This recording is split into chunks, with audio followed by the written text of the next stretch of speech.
மதுரை மீனாட்சி அம்மன் கோயிலில் சித்திரை திருவிழாவின் முக்கிய நிகழ்வான தேரோட்டம் இன்று நடைபெற்றது. மதுரை மீனாட்சி அம்மன் கோயில் சித்திரை திருவிழா கடந்த 10ஆம் தேதி கொடியேற்றத்துடன் தொடங்கியது.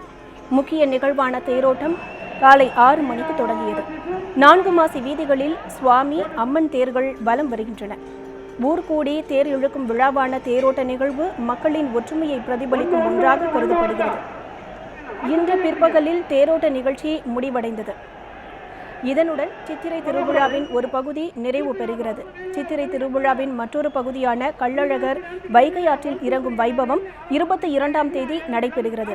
இதற்காக இன்று இரவு அழகர் மலையில் இருந்து கள்ளழகர் மதுரை புறப்படுகிறார்.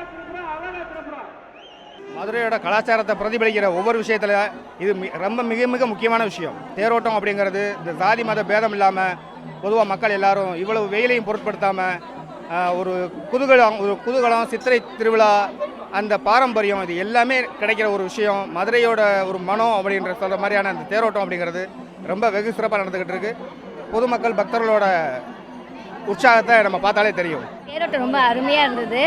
நாங்கள் சிவகாசிலேருந்து வரோம். ரொம்ப அழகாக இருந்தது, பார்க்கறதுக்கு கண்கொள்ளா காட்சியாக இருந்தது. மனசுக்கு ரொம்ப சந்தோஷமாக இருந்தது. நல்லா காலையிலே வந்துட்டோம், நாங்கள் ஏர்லி மார்னிங் வந்துட்டோம் நாங்கள் பார்க்கறதுக்காக. அப்புறம் கூட்டம் வர ரொம்ப அருமையாக இருந்துச்சு. ரொம்ப சாமியை பார்த்து ரொம்ப சந்தோஷமாக இருக்குது.